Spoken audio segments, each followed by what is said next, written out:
Selamat datang pada kesempatan ini kita akan bahas trik dan taktik dalam bermain catur. Nah, jadi secara khususnya kita akan bahas mengenai 3 bidak putih melawan 3 bidak hitam. Kadang-kadang kalau kita ketemu keadaan begini, kita bingung nih, yang harus kita jalanin yang mana?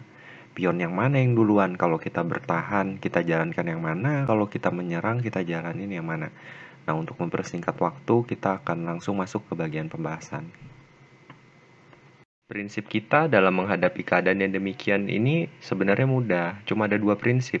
Kalau kita menyerang, buat aja pion kita sampai di baris terakhir. Tujuannya apa nih?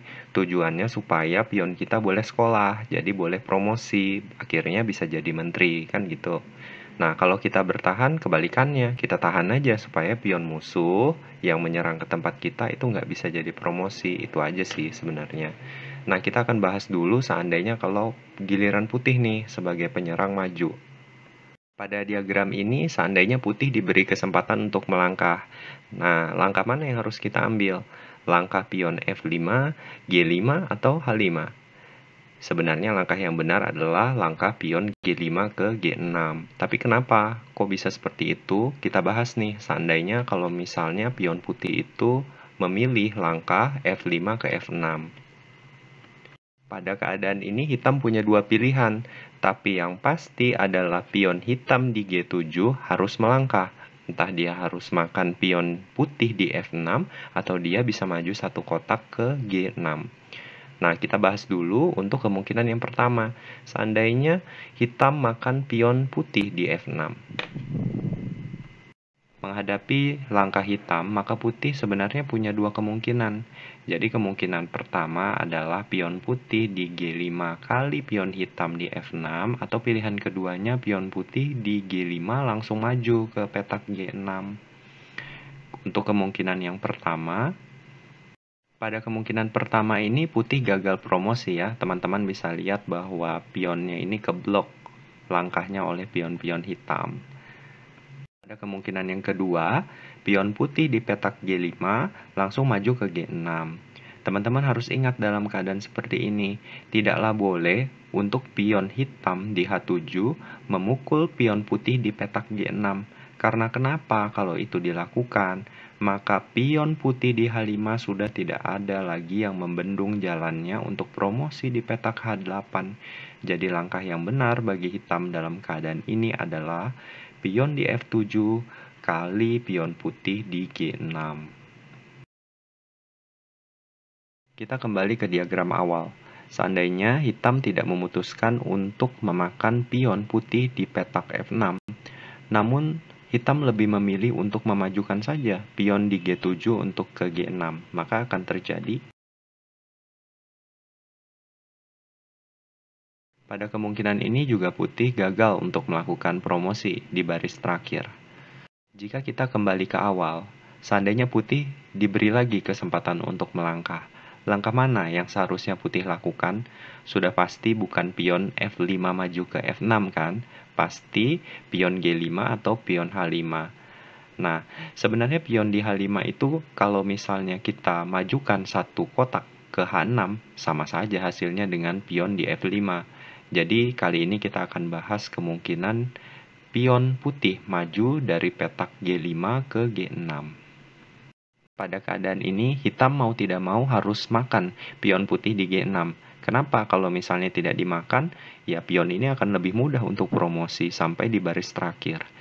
Nah, kemungkinan untuk makannya bisa pion hitam di F7 atau pion hitam di H7 kali pion putih di G6. Yang mana saja sebenarnya sama saja sih, jadi kita akan ambil salah satunya saja. Seandainya hitam melakukan langkah pion hitam di H7 kali pion putih di G6, langkah terbaik putih apa ya?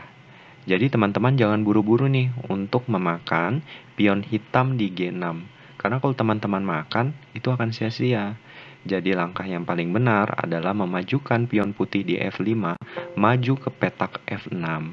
Tujuannya adalah salah satu dari pion di petak F6 atau di petak H5 pasti akan gugur, tapi salah satu di antara mereka akan promosi. Seandainya hitam melakukan langkah pion hitam di G7 kali pion putih di F6, maka putih secara mudah tinggal memajukan pion H5 ini hingga promosi di petak H8. Kemungkinan yang lain adalah, pada keadaan seperti ini, pion putih di petak F6 pasti promosi setelah langkah pion putih di F6 kali pion hitam di petak G7. Oke, sekarang kita balik. Seandainya hitam yang menyerang dan putih yang bertahan. Kalau pada giliran ini putih diberikan kesempatan untuk melangkah sebagai pihak yang bertahan, langkah mana yang harus dilakukan? Pada giliran ini putih memilih langkah pion putih di C2 maju ke petak C3. Maka langkah hitam adalah, perhatikan setelah langkah pion hitam A4 maju ke petak A3. Maka pada keadaan seperti ini, putih sudah tidak berkesempatan untuk membendung langkah pion hitam untuk melakukan promosi.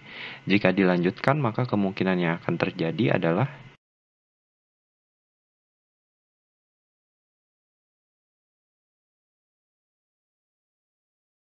kita kembali ke diagram yang lebih awal. Seandainya pada giliran ini putih diberi lagi kesempatan untuk melangkah. Setelah kita tahu langkah pion putih di C2 maju ke C3, itu adalah langkah yang tidak tepat. Karena kalau kita majukan langkah tersebut, maka hitam, dalam hal ini pion hitam, akan melakukan promosi. Jadi langkah yang tepat bagi putih sebenarnya adalah pion B2 ke B3. Kenapa bukan A2 ke A3?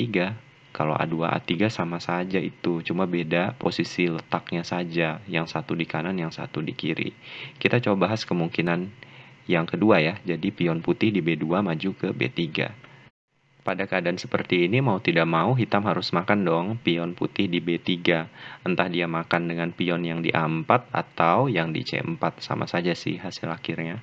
Jika hitam memilih langkah pion hitam di petak A4 kali pion putih di petak B3, maka langkah terbaik putih harusnya adalah pion putih di A2 kali pion hitam di B3. Karena kalau kebalikannya, pion putih yang di C2 kali pion hitam yang di B3, maka pion hitam akan melakukan promosi. Dalam hal ini pion C4 akan sampai di petak C1.